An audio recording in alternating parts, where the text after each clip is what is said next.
సాగునీటి చెరువులుగా మార్చుకోవడం సార్. ముందుగా తూట్లు పడ్డ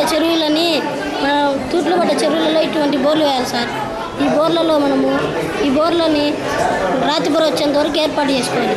అలా రాతి పొర వచ్చేంత వరకు ఏర్పాటు చేసుకుని వర్షాకాలం వచ్చినప్పుడు మూతలు ఓపెన్ చేసి పెట్టాలి సార్.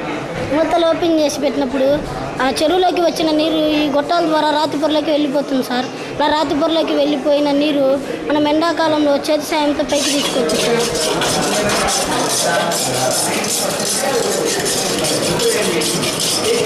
ఇలా చేతి సాయంతో నీటిని పైకి తీసుకోవచ్చు సార్.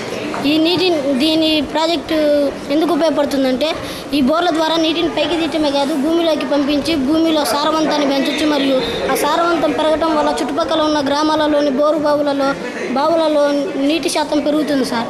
ఇది ముఖ్యంగా మన భారతదేశంలో పెరుగుతున్న జనాభాకి అనుగుణంగా ఆహార కొరతని, నీటి కొరతని తగ్గిస్తుంది సార్. Thank you sir.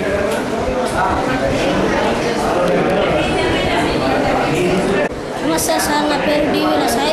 నేను ప్రకాశం జిల్లా మార్కాపురం పట్టణం జెడ్పీహెచ్ఎస్ బాయ్స్ స్కూల్ నుంచి వచ్చాను. మా గైడ్ టీచర్ జగన్నాథ్ సార్ ఇచ్చిన సూచనల మేరకు మేము ఈ ప్రాజెక్టును తయారు చేశాము. మా ప్రాజెక్టు పేరు తూట్లుపడిన చెరువులను తిరిగి సాగునీటి చెరువులుగా మార్చుకోవడం. ముందుగా తూట్లుపడిన చెరువుల విషయానికి వస్తే, ఉదాహరణకు మా ప్రకాశం జిల్లాలోని నల్లమల అడవుల దగ్గర ఇటువంటి చెరువులు, మా పురాతన రాజులు తవ్వించిన ఇటువంటి చెరువులు చాలా ఎక్కువగా ఉన్నాయి సార్. కానీ వాటికి సరైన రక్షణ, ఎటువంటి భద్రత లేకపోవడం వల్ల ఒకేసారి నీరు అనేది ఉధృతిగా వాగుల నుంచి ఇక్కడికి చెరువులోకి రావడం ద్వారా ఆ చెరువులోని గండి పడి వాటర్ అనేది వృధా అవుతుంది సార్. అలా వృధా కాకుండా ఇలా నీరు అనేది వృధా అయిపోతుంది సార్. నీరు వచ్చినప్పుడు వృధా అయిపోతుంది.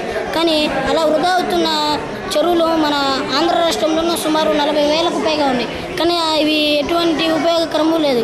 కనుక ఇటువంటి చెరువుల్ని మనం ఈ విధంగా కనుక ఏర్పాటు చేసుకున్నట్లయితే బోర్లు వేసుకుని రాతి పొర వచ్చేంత వరకు ఏర్పాటు చేసుకోవాలి సార్.